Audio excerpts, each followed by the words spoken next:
जय हिंद। सबसे पहले आप सभी को धन्यवाद। जितने भी इस चैनल पे प्रीवियस वीडियो डले हैं आप लोगों को पसंद आया। साथ में ही जो इस चैनल से नए जुड़े होंगे उनको बताना चाहेंगे कि हम बीपीएससी टीचर 1.0, 2.0, 3.0 से जो भी क्वेश्चंस आए हैं उन क्वेश्चंस को लिया जाता है। साथ में ये भी देखा जाता है कि वो क्वेश्चन जो है किस टॉपिक से आया है और कहाँ से आया है, ये भी देखा जाता है। और जिस बुक से आता है उस बुक को हम सब्जेक्टिव भी करते हैं ताकि जिन्होंने ये टॉपिक नहीं पढ़ रखा हो उनके लिए ये कवर करने में आसानी हो, क्योंकि प्रीवियस ईयर के क्वेश्चंस तो इम्पोर्टेंट है ही, साथ में प्रीवियस ईयर का टॉपिक अगर करते जाते हैं हम तो आप खुद अनुमान लगा सकते हैं वो कितना बेनिफिट रखेगा। चलिए आज का क्वेश्चन क्या है आपके सामने। आज का क्वेश्चन है निम्नलिखित में से किस राज्य में काली मिट्टी पाई जाती है। तो काली मिट्टी जो है गुजरात, कर्नाटक, मध्य प्रदेश, महाराष्ट्र इन सब क्षेत्रों में पाई जाती है। उत्तराखंड में जो है जलोढ़ मिट्टी पाई जाती है, तो ये आंसर में नहीं होगा, लेकिन फिर भी इसका आंसर क्या हो जाएगा, एक से अधिक। उपयुक्त में से एक से अधिक क्यों? क्योंकि कर्नाटक, गुजरात दोनों में काली मिट्टी की जो प्रधानता है वो पाई जाती है। अब साथ में देखिए ये मिट्टी जो है प्राकृतिक संसाधन है, तो हम थोड़ा सा जान लेते हैं कि प्राकृतिक संसाधन कहते किसे हैं। क्योंकि मिट्टी भी क्या है, एक प्राकृतिक संसाधन है। कोई भी वस्तु या तत्व तभी संसाधन कहलाता है जब उससे मनुष्य की किसी आवश्यकता की क्या होती है, पूर्ति होती है। जैसे जल क्या है, एक प्राकृतिक संसाधन है। क्यों? क्योंकि इससे मनुष्य, जीव जंतु, पेड़ पौधे सबको एक जो जरूरत होती है जल की, तो सबकी ये जल क्या करता है, उनकी आवश्यकताओं को पूर्ति करता है, इसलिए ये क्या हो गया, एक प्राकृतिक संसाधन हो गया। वे सभी पदार्थ जो मानव की आवश्यकता की पूर्ति में सहायक होते हैं संसाधन कहलाते हैं। आज संसार के वे देश अधिक उन्नत व संपन्न माने जाते हैं जिनके पास अधिक संसाधन है। आज संसाधन की उपलब्धता हमारी प्रगति की सूचक बन गया है, इसलिए संसाधन क्या है, हमारे जीवन में एक महत्वपूर्ण स्थान रखता है। जैसे झारखंड भी आप देखे होंगे, कोयला की वजह से ही कहीं ना कहीं एक रीजन रहा था कि वो वहाँ कोयला संसाधन जो है प्राकृतिक संसाधन के रूप में बहुत पाया जाता है। उसके बाद जो है प्राकृतिक संसाधन कौन कौन से हो जाते हैं, तो एक ओवरव्यू ले लेंगे। जैसे आप देखेंगे यहाँ पे वन, जल, जीव जंतु, खनिज, शक्ति के स्रोत, वायु, भूमि और मृदा। मृदा क्या है, एक प्राकृतिक संसाधन है। आज हमें इसी के बारे में पढ़ना है, इसलिए मैंने प्राकृतिक संसाधन की जो थोड़ी सी डेफिनेशन थी वो बताना जरूरी समझा। साथ में आप ये देखिए प्राकृतिक संसाधन तब बनते हैं जब मनुष्य अपनी बुद्धि, कौशल तथा तकनीक ज्ञान से उन्हें अपनी आवश्यकता की पूर्ति के लिए रूपांतरण कर देता है, अधिक उपयोगी व मूल्यवान बना लेता है। अब एक मैकनल है जिनके अनुसार उनका कहना है, वैसे उनका कहना सही है, जो प्राकृतिक संसाधन जो है प्रकृति के द्वारा प्रदान किए जाते हैं तथा मानव के लिए उपयोगी भी हैं। प्राकृतिक साधनों को संसाधन बनाने का कार्य कौन करता है, मनुष्य करता है, जबकि मानव स्वयं भी एक संसाधन है। तो याद रखिएगा कि मानव एक क्या है, वो खुद एक प्राकृतिक संसाधन है। किसी भी देश के लिए शिक्षित, कुशल एवं स्वस्थ मनुष्य एक मूल्यवान संसाधन है। अब संसाधनों का वर्गीकरण जो है वो स्वामित्व के आधार पर कितने रूप में किया गया है, व्यक्तिगत, राष्ट्रीय और विश्व संसाधन। व्यक्तिगत क्या, जिसपे एक व्यक्ति का अधिकार हो, उसका पर्सनल हो। राष्ट्रीय संसाधन की जैसे राष्ट्र की संपदा, सैन्य शक्ति, नागरिकों की देशभक्ति आदि हो जाएगी। और विश्व संसाधन क्या हो जाएगा, जो पूरी मानव कल्याण के लिए यूज की जाती है उसको विश्व संसाधन कहते हैं। ठीक है, अब संसाधन के उपयोग पर भी कहा जाता है कि कैसे, किस टाइप के ये संसाधन होते हैं। जैसे देखिए पुनः पूर्ति योग्य संसाधन किसे कहेंगे, वे संसाधन जिनका उपयोग होने पर भी उनके गुणों को बनाए रखे जा सके। जैसे खाद के उपयोग किस लिए किया जाता है, कृषि भूमि को कृषि योग्य बनाने लायक। पुनः आपूर्तिहीन संसाधन किसे कहेंगे, एक बार उपयोग संसाधन हो, जैसे एक बार आपने यूज कर लिया और वो बाद में समाप्त हो जाते हैं। जैसे पेट्रोल और कोयला जो है बहुत अरसों लग जाते हैं, तो ये एक तरह से एक बार यूज होता है। हमारे जीवन में तो एक ही बार यूज करेंगे हम लोग, खत्म हो जाएगा तो खत्म ही मानेंगे। तो ये क्या हो गया, कोयला, पेट्रोल जो होंगे क्या हो गए, पुनः आपूर्तिहीन संसाधन कहलाते हैं। अब बारंबार प्रयोग करने वाले संसाधन कौन से हो गए, जिनका एक बार प्रयोग होने के बाद भी आवश्यकता संशोधन के साथ पुनः उपयोग में लाया जा सकता है। जैसे धात्विक खनिज, लोहा, तांबा इत्यादि। सनातन प्राकृतिक संसाधन किसे कहेंगे, जैसे सनातन धर्म कहते हैं ना, जो कल युगों युगों से चलता आ रहा है और युगों युगों तक चलता रहेगा। ऐसे संसाधन जो उपयोग होने पर भी नष्ट नहीं होते, उसे जैसे कैसे, सौर ऊर्जा, जल इत्यादि। जब तक हम लोग जीवन में हैं, जब तक हम जिंदा हैं अपन, तब तक देखेंगे ऊर्जा और सूर्य को, अगर सूर्य और जल नहीं रहेगा तो पृथ्वी पे जीवन भी संभव नहीं है। तो ये क्या हो जाएगा, प्राकृतिक सनातन संसाधन हो जाएगा ये। उसके बाद देखिए वितरण वितरण जो होता है, मतलब कहाँ किस तरह का फैला हुआ है, उसके अनुसार कैसे बांटा गया है संसाधन को। सर्वसुलभ संसाधन किसे कहेंगे? जो सभी जगहों पर उपलब्ध हो, जैसे वायु हमारे आसपास सभी जगह वातावरण में उपलब्ध है। सामान्य सुलभ संसाधन किसे कहेंगे? जो संसाधन अधिकतर स्थानों पर उपलब्ध है, जैसे मिट्टी, कृषि योग्य भूमि, ठीक है। विरल संसाधन किसे कहेंगे? नाम से ही दिख रहा है कि बहुत कम में, जो सीमित में हो, जैसे सोना, सोना बहुत महंगा है, प्लेटिनम, कोयला, यूरेनियम, ये सब क्या है? विरल संसाधन है जो सीमित स्थानों पर उपलब्ध है, ठीक है। एकल संसाधन किसे कहेंगे? जो संसार में एक या दो स्थानों पर उपलब्ध होता है, जैसे क्रोमालाइट धातु है जो प्राकृतिक रूप में सिर्फ ग्रीनलैंड में पाया जाता है। केवल देखिए यहाँ पे लगाया गया, केवल ग्रीनलैंड में क्रोमोलाइट धातु प्राकृतिक रूप से पाया जाता है। वैसे ग्रीनलैंड पे किसका अधिकार है? डेनमार्क का अधिकार है, ये भी याद रखिएगा। और ये भी याद रखना है साथ में, क्या क्रोमोलाइट धातु जो है प्राकृतिक रूप से केवल ग्रीनलैंड में पाया जाता है। जैसे भारत में आप देखेंगे मध्य प्रदेश पन्ना में जो है हीरा पाया जाता है। उसके बाद प्रयोग के आधार पे क्या संसाधन को बांटा गया है, तो वो प्रयोग के आधार पर देखेंगे। अप्रयुक्त संसाधन, संसाधनों का उपयोग जब तक नहीं किया जाता है तब तक उन्हें अप्रयुक्त संसाधन कहते हैं। जैसे कुछ खनिजों के भंडार के पता होने पर भी उनका दोहन और उनका कोई उपयोग भी नहीं हो पाया। जैसे सिंधु घाटी सभ्यता जो है, उसकी जो लिपियां हैं हमने देखी हैं, पर अभी तक हम उसकी भाषा को समझने में सक्षम नहीं हो पाए हैं, ठीक है। वैसे ही है कि पता तो है हमें, लेकिन हमने दोहन यानी उपयोग में अभी तक नहीं लाया है उसको। अप्रयोजनीय संसाधन किसे कहेंगे? वर्तमान में उपलब्ध तकनीक के बल पर जिन संसाधनों का उपयोग निकट भविष्य में हो सकता है, अप्रयोजनीय संसाधन कहलाते हैं। संभाव्य संसाधन क्या कहेंगे? जिसको आगे चल के हम यूज कर सकते हैं। जैसे नदियों पे हमने देखा, पहले नदी थी, बाद में उस पे बांध बनाने के हमने स्टार्ट किया, उसी तरह क्या होगा? संभाव्य संसाधन उसे कहेंगे जो संभावनाएं बनी होंगी कि बाद में हम इसे यूज कर सकते हैं। उसके बाद गुप्त संसाधन किसे कहेंगे? जब तक किसी पदार्थ के गुण और मानवीय हितों की पूर्ति हेतु प्रयोग ज्ञात ना हो कि इसका उपयोग क्या है, क्या कर सकते हैं अपन, तब तक उसको क्या कहेंगे? गुप्त संसाधन कहेंगे। संसाधन तो है लेकिन हमें उसके बारे में पता नहीं है, तो वो क्या हो जाएगा? गुप्त संसाधन हो जाएगा। जब तक वो पदार्थ गुप्त संसाधन कहलाता है, जैसे जब तक मतलब पता ना हो, जैसे जब तक पेट्रोलियम गुण व प्रयोग मनुष्य को ज्ञात न थे, यह गुप्त संसाधन था। आज क्या है? पेट्रोलियम का उपयोग बहुत ज्यादा हाई लेवल पे बढ़ गया, तो ये हमारे लिए एक महत्वपूर्ण संसाधन बन गया। पहले क्या था? ये गुप्त संसाधन था।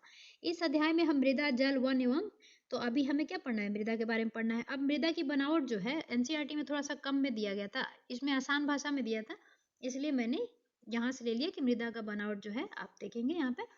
मृदा किसान की क्या है? अमूल संपदा है। हमारे देश के आर्थिक विकास का प्रमुख आधार मिट्टी या मृदा है।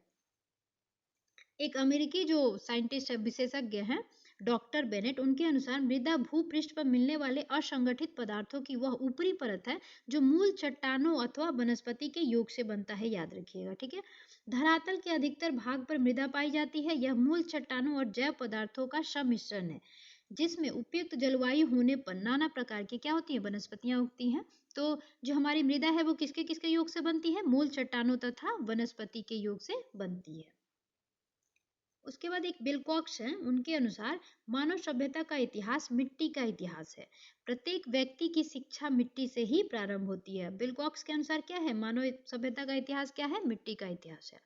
अब मृदा का निर्माण हम देखेंगे कैसे होता है। देखिए, मृदा का निर्माण एक प्रक्रिया जो है बहुत धीमी है।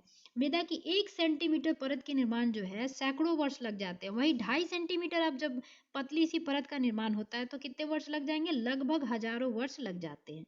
मृदा निर्माण के लिए समतल भूमि क्या है? सबसे अधिक अच्छी होती है। क्यों? क्योंकि इस पे मृदा के निर्माण में कम से कम बाधाएं आती हैं। उसके बाद मृदा निर्माण में सहयोग देने वाले कारक कौन कौन से हैं? जैसे मूल चट्टान तथा भूभाग का उच्चावच, हजारों वर्षों तक प्रभाव डालने वाली जलवायु की दशा जिनसे सैलों का अपक्षय होता है, पेड़ पौधों और जीव जंतुओं व इनके अवशेष। तो अभी देखा ही आपने, चट्टाने और वनस्पतियों का अवशेष वगैरह जो होता है वो भी मृदा निर्माण में क्या है? सहयोगी है। अब मृदा परिच्छेदिका किसे कहते हैं? पूर्ण विकसित मृदाओं के लंबवत परिच्छेद कटान में गठन, रंग और परतें एक के ऊपर एक बिछी होती हैं। अब जैसे परतों का जो निर्माण होता है ना, उसी को मृदा परिच्छेदिका कहते हैं। अब ये देखेंगे आप, एक परत है फिर इसके ऊपर एक है, इसी को क्या कहेंगे? इसका जो विन्यास हुआ है ना, उसी को कहते हैं मृदा परिच्छेदिका।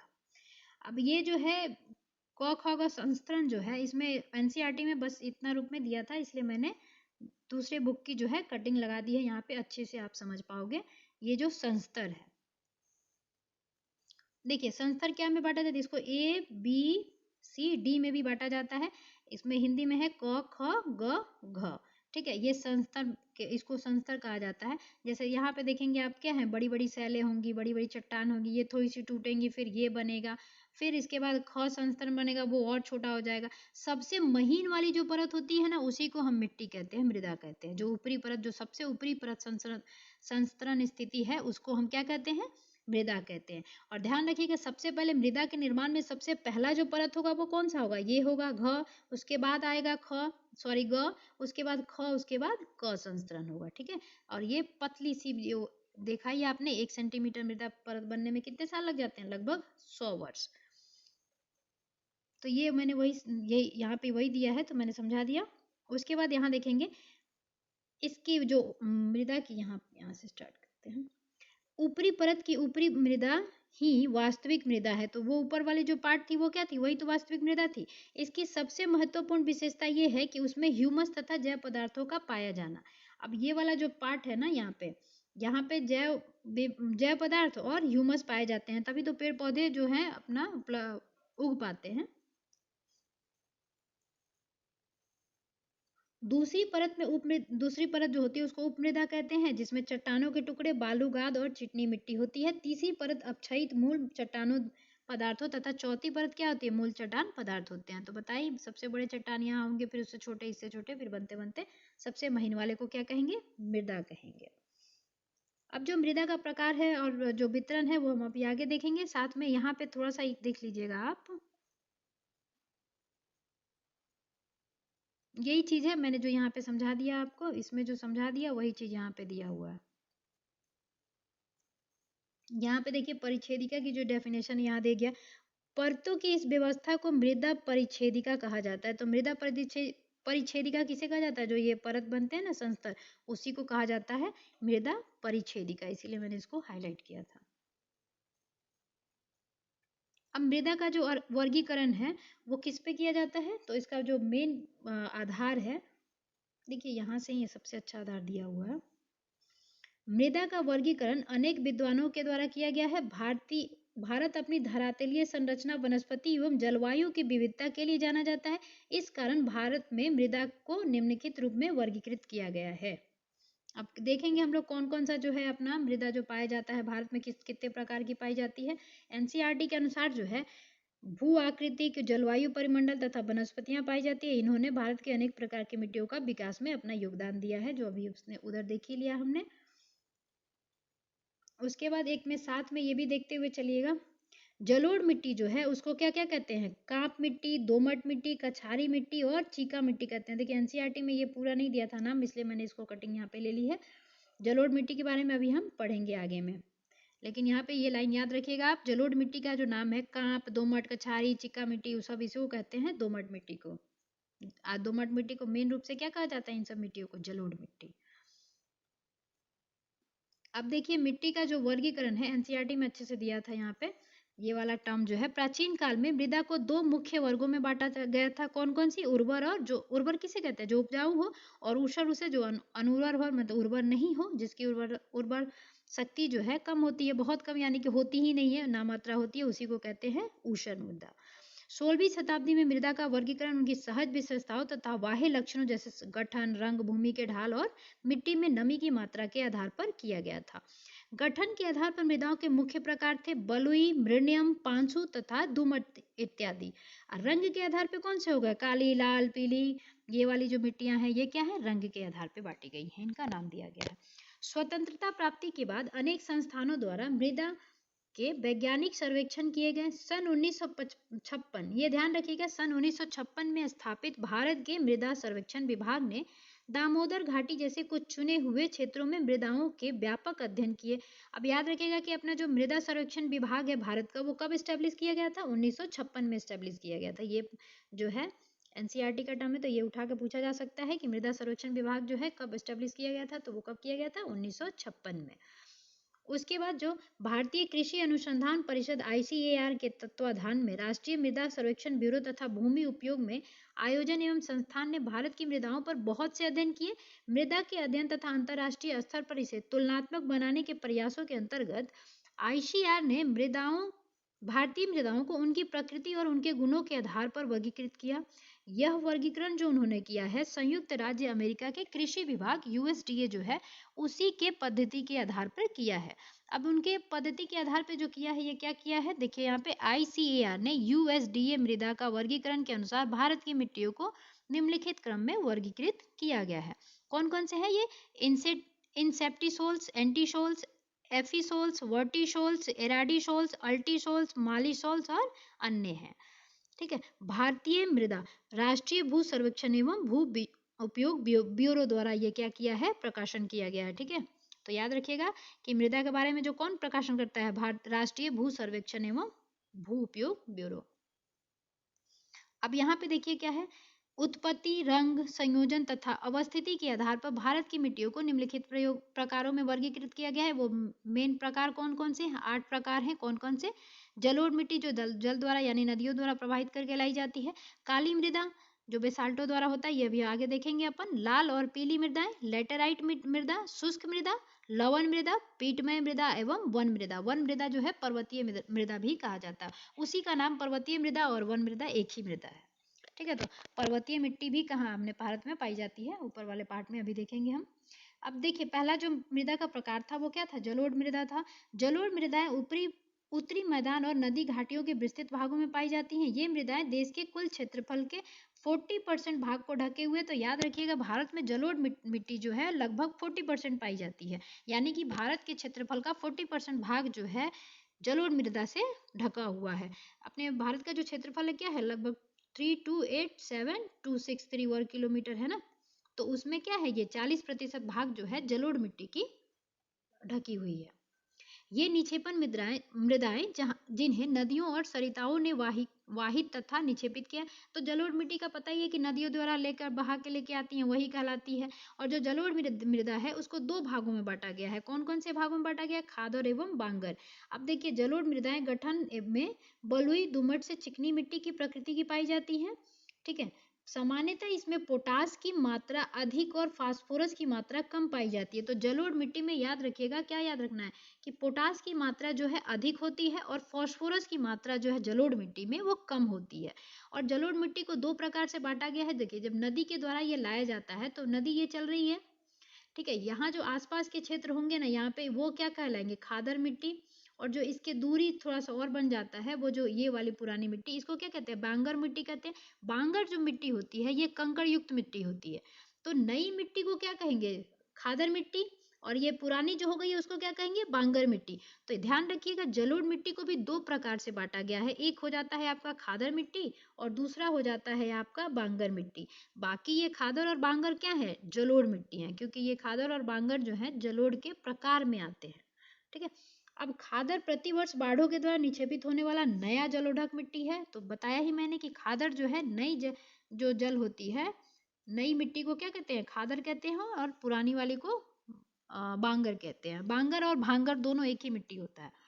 अब देखिए भारत में जो मिट्टी है वो कौन सी कितने प्रतिशत है, ये भी देख लेते हैं। तो काली मिट्टी जो है अपना 15% छेके हुए है, मतलब धरती को ढके हुए है काली मिट्टी। यानी कि भारत में काली मिट्टी का कितना प्रतिशत पाया जाता है? 15%। लाल मिट्टी कितनी है? लगभग 18.5% है। उसके बाद लेटेराइट मिट्टी कितनी है? 4.5 है। उसके बाद रेगिस्तानी मिट्टी जो है ये भी 4.5 है। यानी कि ध्यान रखिएगा लेटेराइट मिट्टी और रेगिस्तान जो मरुस्थलीय मिट्टी है वो भी जो दोनों जो है 4.5 लगभग प्रतिशत पाए जाते हैं।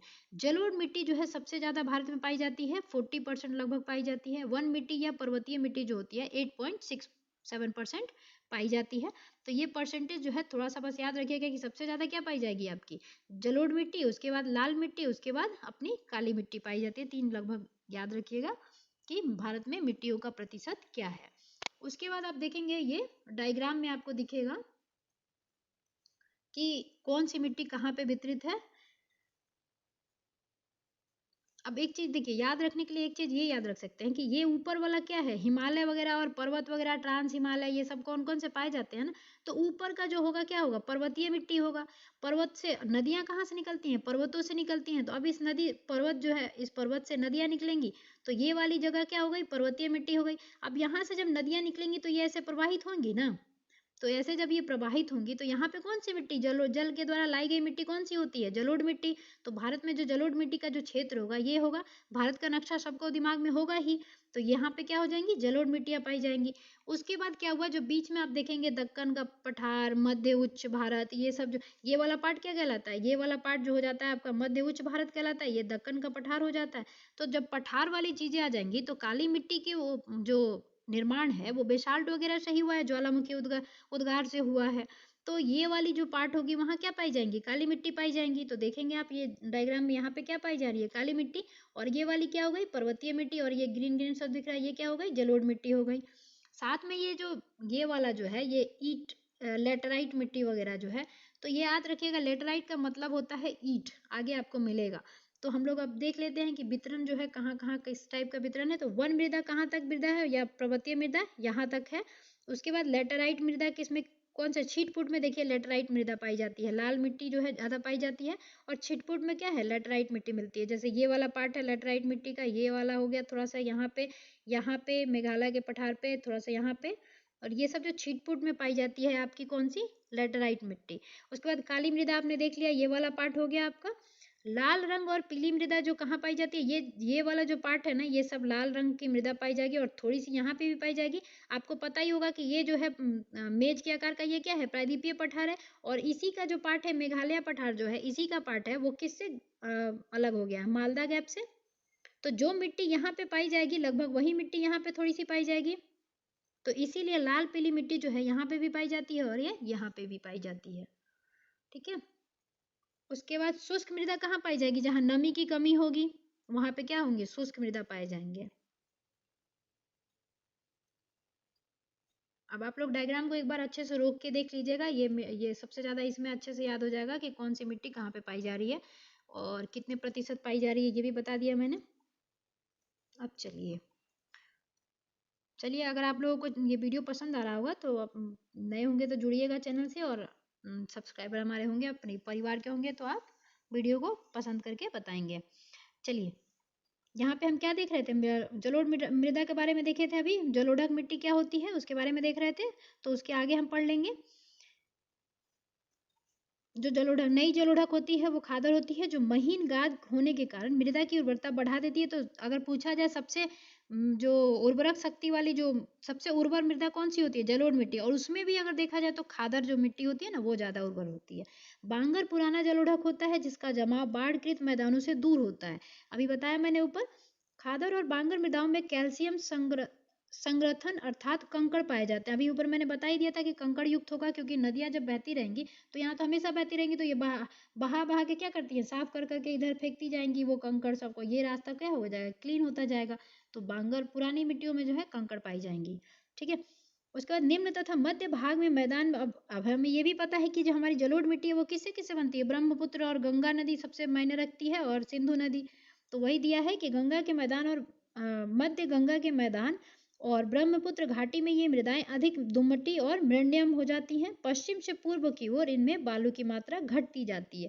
पश्चिम से पूर्व यानी कि इधर जाते समय क्या होगा कि इनकी जो प्रवाहित है, आपको पता ही है, इधर नदियां ये इधर से इधर निकल के इधर आती हैं, तो जो जितना भी कंकड़ होगा, मतलब उसमें सफाई जो होगी वो क्या होगी, पश्चिम से पूर्व की ओर क्या होगी, घटती जाएगी। उसके बाद जलोढ़ मृदा का जो रंग होता है हल्का धूसर रंग के होता है, हल्का धूसर से लेके राख धूसर जैसा होता है। तो राख सभी ने देखा होगा उसी कलर पे, और जलोढ़ मिट्टी किसने नहीं देखी होगी अपने जीवन में, सबको देखा हुआ होगा। उसका रंग कैसा होता है, राख के धूसर जैसा होता है। इसका रंग निक्षेपण की गहराई, जलोढ़ के गठन, निर्माण में लगने वाले समय विधि पर निर्माण करता है। जलोढ़ मृदा पर गहन कृषि की जाती है। जलोढ़ मिट्टी पे पता ही है कि सबसे ज्यादा उपजाऊ होती है, तो वहां पे कृषि के लिए भी वो बहुत फायदा है। जैसे कि उत्तर प्रदेश और बिहार और उत्तराखंड, झारखंड, इन सब में क्या पाए जाते हैं, जलोढ़ मिट्टी की मात्रा ज्यादा पाई जाती है। उसमें भी सबसे ज्यादा अगर जलोढ़ मिट्टी पूछा जाए तो कहाँ पाई जाती है, उत्तर प्रदेश में पाई जाती है। अब ये काली मृदा देख लेते हैं, जो क्वेश्चन में आपको आया था। आप जरा इसको मैं जूम कर देती हूँ, आप जरा देखेंगे क्वेश्चन में यही वाला सेम पूछा गया था क्वेश्चन।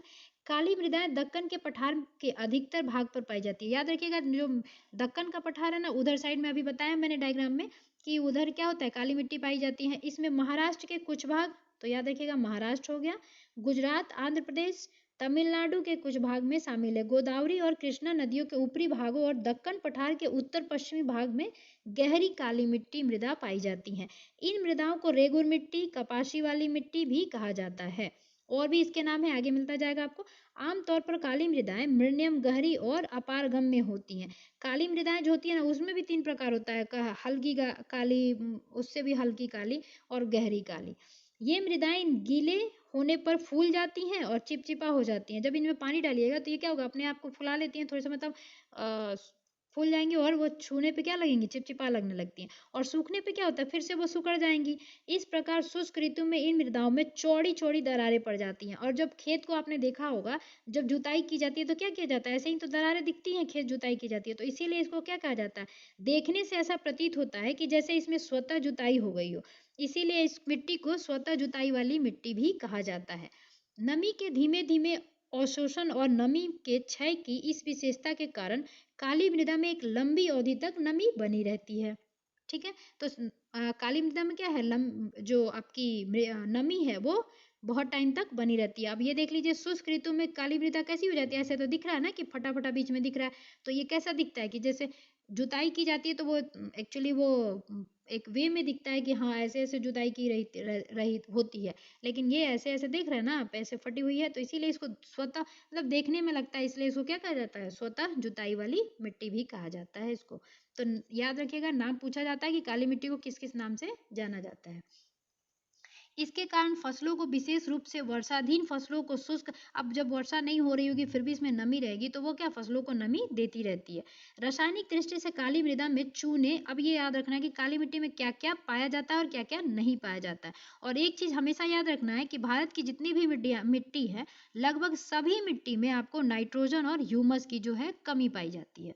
अब देखेंगे काली मृदा में क्या क्या पाया जाता है, चूना, लोहा, मैग्नीशियम, एल्यूमिनियम के तत्व काफी मात्रा में पाए जाते हैं। यानी कि जो बेसाल्ट से निर्मित हुआ है तो इसमें क्या क्या पाए जाएंगे, चूना, लोहा, मैग्नीशियम और एल्यूमिनियम जो तत्व होंगे उनकी मात्रा क्या होगी, काफी मात्रा में पाई जाएंगे। इनमें पोटास की मात्रा भी पाई जाती है। आपने देखा था ऊपर जो जलोढ़ मिट्टी थी उसमें पोटास की मात्रा क्या हुई थी, पाई जाती थी कि कम थी, एक सेकेंड अपन देखते ही चलते हैं। यहाँ पे देखिए पोटास की मात्रा अधिक होती है, यानी कि पोटास की जो मात्रा है जलोढ़ मिट्टी में भी और काली मिट्टी में भी पाई जाती है। तो ये कॉमन हो गया, तो इससे क्या होगा, आपको याद रखने में आसानी होगी। यानी कि पोटास जो है काली मिट्टी में भी पाई जाएगी और अपनी जलोढ़ मिट्टी में भी पाई जाती है। फास्फोरस की उसमें भी कमी थी और इसमें भी कमी है। तो देखिए कुछ चीजें कॉमन है जिसको आप ध्यान रख सकते हैं, जैसे फास्फोरस हो गया, जलोढ़ मिट्टी में भी कम है, और नाइट्रोजन उसमें भी कमी है और इसमें भी कमी है, और ह्यूमस जैव पदार्थ जो होते हैं इसमें भी कमी है और जलोढ़ मिट्टी में भी कमी है। तो ये कोडवर्ड ऐसे रखिएगा कि हाँ, जो भारत की मैक्सिमम मिट्टियां हैं उसमें फास्फोरस, नाइट्रोजन एवं जैव पदार्थों की कमी होती है, और पोटास की क्या है, उपलब्धता है। इस मृदा का रंग गाढ़े काले तथा और स्लेटी रंग के होते हैं। तो अभी बताया मैंने, थोड़ा सा उसमें भी प्रकार पाया जाता है कि हल्की काली और गहरी काली। ठीक है, तो काली मिट्टी किस प्रकार की होगी, गाढ़े काले रंग की ही होगी। अब आते हैं लाल और पीली मृदाएं पे। तो लाल और पीली मृदा जो है, इनका विकास किससे हुआ है, दक्कन के पठार के पूर्वी तथा दक्षिणी भाग में कम वर्षा वाले उन क्षेत्रों में हुआ है जहां रवेदार आग्नेय चट्टान पाई जाती हैं। पश्चिमी घाट, अब याद रखिएगा ये कहाँ पाई जाती हैं, पश्चिमी घाट के गिरिपात क्षेत्र की एक लंबी पट्टी में लाल दुमटी मृदा पाई जाती है। पीली और लाल मृदाएं ओडिशा तथा छत्तीसगढ़ के कुछ भागों और मध्य गंगा के मैदान में दक्षिणी भागों में पाई जाती है। तो लाल मृदा मिट्टी कहाँ कहाँ पाई जाती है, पश्चिमी घाट में पाई जाती है, साथ में आपको ओडिशा, छत्तीसगढ़ और गंगा के मध्य गंगा का जो मैदान है उसके दक्षिणी भाग में पाई जाती है, याद रखिएगा। ठीक है, इस मृदा का लाल रंग, अब ये वाला क्वेश्चन पूछा जाता है तो याद ध्यान से देखिएगा। इस मृदा का लाल रंग रवेदार तथा कायांतरित चट्टानों में लोहे के व्यापक मिश्रण के कारण होता है। यानी कि लाल रंग क्यों होता है, आयरन की वजह से इसमें लाल रंग की वजह ये दिखता है। जल योजित होने के कारण यह पीली दिखाई पड़ती है। अब पीला क्यों दिखाई देता है, इसमें जल ज्यादा रहता है तो ये पीला दिखाई देता है। महीन कणों वाली लाल और पीली मृदाएं सामान्यतः उर्वर होती हैं। इसके विपरीत मोटे कणों वाली उच्च भूमियों की मृदाएं अनुवर होती है। जो भी महीन होगा तो वो उर्वर होगा, और जो बड़ी बड़ी कड़ें होंगी तो वो उर्वर तो नहीं होंगी, उसमें पौधों और फसल के कुछ भी उपयोग उगाया जाएगा तो वो उतना अच्छा से तो उगेगा नहीं। जब बड़ी बड़ी कंकड़ होंगी तो वही बताया गया है इसमें। इसमें सामान्यतः नाइट्रोजन, फास्फोरस और ह्यूमस की कमी होती है। तो आपको एक बात हमेशा याद रखना है, रट लेना है कि नाइट्रोजन, फास्फोरस और ह्यूमस की जो मिट्टियों में है, अपने भारत की मिट्टियों में कमी पाई जाती है। अगर स्टेटमेंट बनाने का आ जाता है ना तो उसमें कम से कम इससे आपको स्टेटमेंट ट्रू करने में आसानी रहेगी। नेक्स्ट है लेटराइट मिट्टी। लेटराइट एक लैटिन शब्द है, लेटर से बना हुआ है, ठीक है, जिसका शाब्दिक अर्थ ही होता है ईंट, ठीक है। तो ईटा बनाने में इसका क्या उपयोग किया जाता होगा, इसका मतलब लेटराइट मृदाएं उच्च तापमान और भारी वर्षा के क्षेत्रों में विकसित होती हैं। ये मृदाएं उष्णकटिबंधीय वर्षा के कारण हुई तीव्र निच्छालन, क्या होता है, बहा के लेके चली जाती हैं, वो भी होता है निच्छालन का परिणाम है। वर्षा के साथ चूना और सिलिका तो निच्छालित हो जाते हैं, तथा लोहे के ऑक्साइड और एल्यूमीनियम के यौगिक से भरपूर मृदाएं शेष रह जाती है। तो ये याद रखना है अपने को कि ये मृदाएं जो है उष्णकटिबंधीय वर्षा के कारण हुए तीव्र निच्छालन का परिणाम है, ठीक है। ये किसका परिणाम है, उष्णकटिबंधीय वर्षा के कारण हुए तीव्र निच्छालन का परिणाम है। उसके बाद इसमें लोहे ऑक्साइड और एल्युमिनियम के यौगिक से भरपूर मृदाएं शेष रह जाती हैं, और बाकी सब जो होता है चूना और सिलिका जो होता है वो निच्छालित हो जाती हैं। उसके बाद अब इसमें देखिए, तापमानों में आसानी से पनपने वाले जीवाणु ह्यूमस की मात्रा को तेजी से नष्ट कर देते हैं। अब जब तापमान ज्यादा होगा तो जीवाणु जो होंगे वो तो ऑलरेडी नष्ट हो जाएंगे। इन मृदा में जैव पदार्थ नाइट्रोजन, फॉस्फेट और कैल्शियम की कमी होती है। तो सेम चीज इसमें भी नाइट्रोजन, फॉस्फेट और कैल्शियम की कमी होती है। तो ये कमी भी याद रखना है। कभी कभी ये पूछा जाता है क्वेश्चन कि किस मृदा में किसकी जो है बहुलता होती है। और साथ में यह याद रखिएगा कि मिट्टी की जो वितरण है कहाँ पे कितने प्रतिशत है। जो मृदा को ह्यूमस और पर्याप्त मात्रा में जैव तत्व प्रदान करते हैं, इन मृदा को जैव पदार्थों की मात्रा 40 से 50% तक होती है। ये मृदाएं सामान्यतः गाढ़े और काले रंग की होती हैं।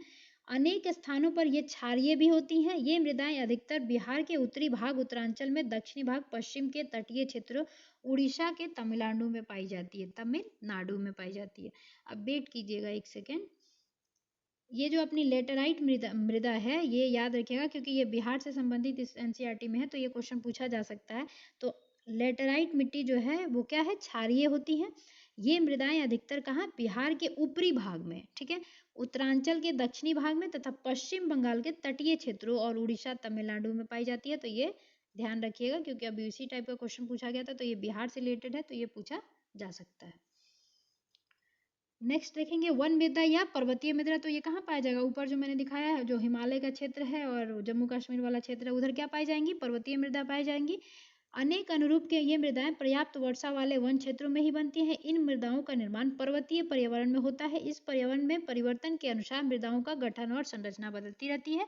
घाटियों में ये दुमटी और पांसु होती हैं, ठीक है, तथा ऊपरी ढालों पर ये मोटे कणों वाली होती है। हिमालय के हिमाच्छिद क्षेत्रों में इन मृदाओं का अनाच्छिद होता रहता है और ये अम्लीय और कम ह्यूमस वाली होती हैं। तो याद रखिएगा, वन मृदा जो या पर्वतीय मृदा जो होती हैं उनमें ह्यूमस कम पाया जाता है और ये किस प्रकृति की होती है, अम्लीय प्रकृति की होती है। जैसे काली मृदा का भी याद रखिएगा, उसका जो होता है 6.8 अप्रोक्स जो होता है उसका पीएच मान होता है, तो वो क्या होता है, अम्लीय होता है।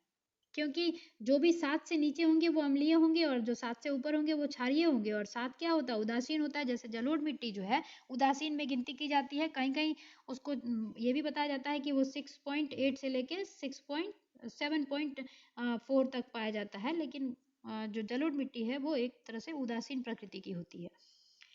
उसके बाद कहाँ थे, हिमालय के हिमाचल, ये वाला हो गया। ह्यूमस की क्या होती है, कमी होती है और ये अम्लीय होती है पर्वतीय मृदा। निचली घाटियों में पाई जाने वाली मृदाएं उर्वर होती हैं। जो निचली घाटियों में पाई जाएंगी वो क्या होंगी, उर्वरा होंगी।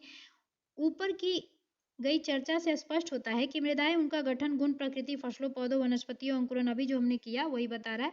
मृदाएं जीवित तंत्र होती हैं। किसी भी अन्य प्राणी की तरह यह विकसित, क्षय तथा निम्नीकृत होती रहती हैं। यदि समय पर उनका सही उपचार किया जाए तो उसमें सुधार भी होता है। मृदाएं उस तंत्र के अन्य घटकों पर गहरा प्रभाव डालती हैं जिसका वे स्वयं एक अंग है। अब देखिए यहाँ पे थोड़ा सा आप देख लेना है, मृदा अवकर्षण किसे कहते हैं, डेफिनेशन पूछा जा सकता है। तो मृदा अवकर्षण किसे कहते हैं? मोटे तौर पर मृदा अवकर्षण को मृदा की उर्वरता के ह्रास के रूप में परिभाषित किया जाता है।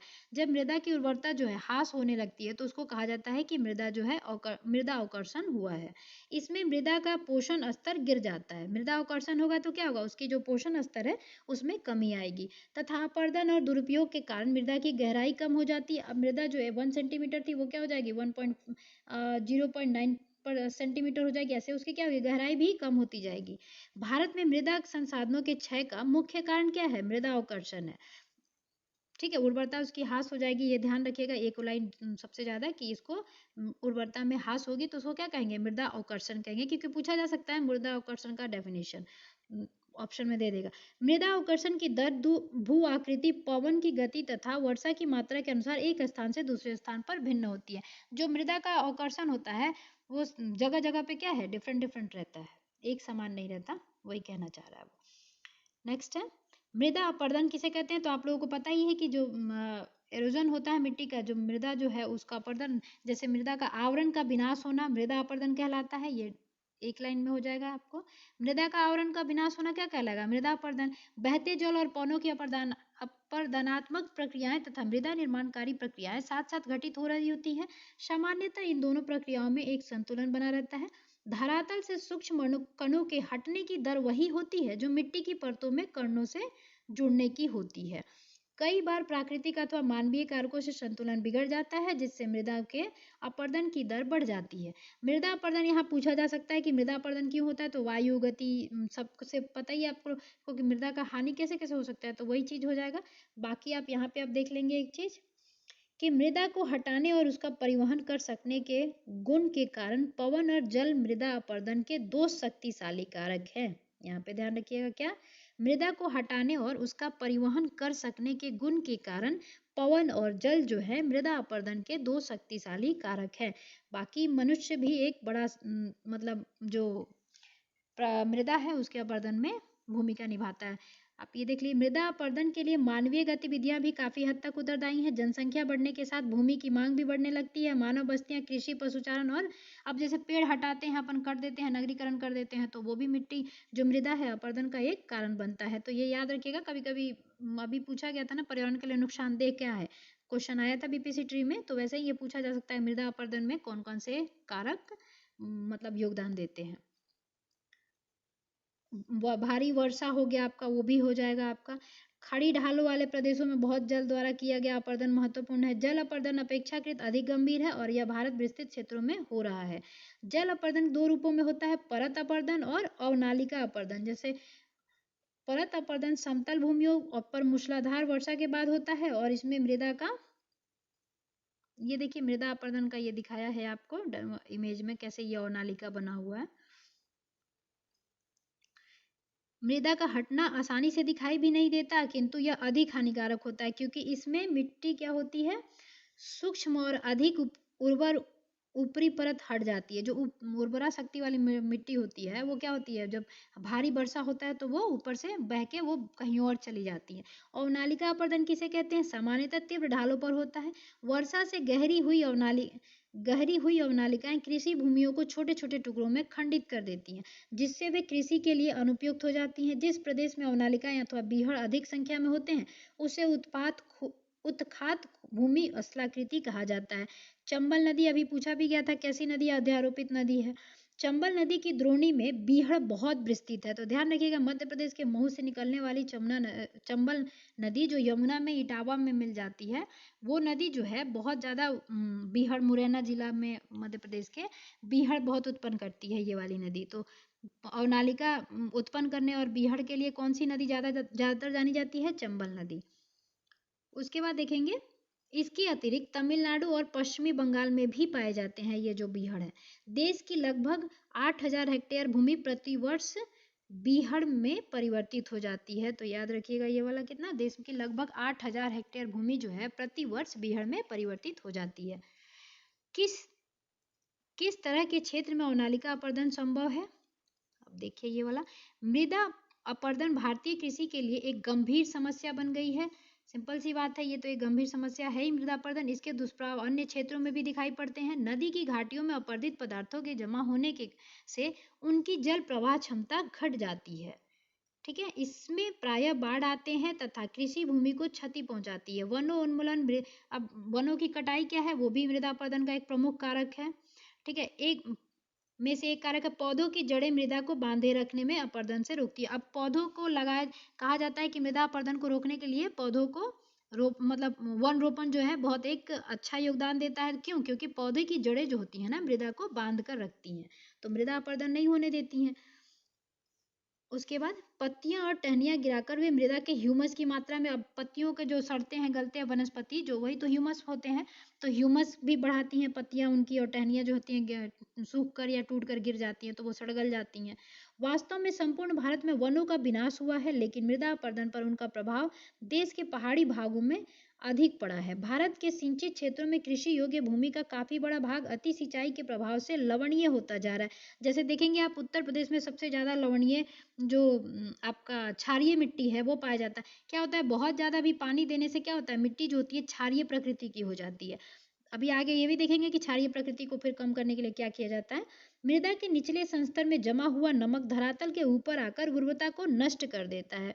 ठीक है, रासायनिक उर्वरक भी मृदा के लिए हानिकारक होते हैं, जैसे कि पोटाश वगैरह यूज किया जाता है ना, नाइट्रोजन वगैरह यूज किए जाते हैं उसमें खाद के रूप में, तो एनकेपी, तो वो भी क्या करते हैं, मृदा की जो है ना उर्वरता शक्ति में धीरे धीरे कमी लाते हैं। जब तक मृदा को पर्याप्त ह्यूमस नहीं मिलता, रसायन इसे कठोर बना देते हैं और दीर्घ काल में इसकी उर्वरता जो होती है घट जाती है।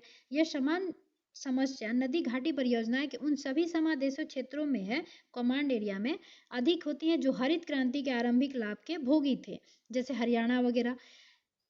अनुसार भारत की कुल भूमि का लगभग आधा भाग किसी न किसी मात्रा में अवकर्षण से प्रभावित है। अवकर्षण देखा ही आपने, जो उसकी उर्वरा शक्ति है, उस मृदा के उर्वरा शक्ति के ह्रास होने को अवकर्षण कहते हैं। तो हमारा जो भारत का आधा जो भाग है वो लगभग इसी से क्या है, मतलब प्रभावित है।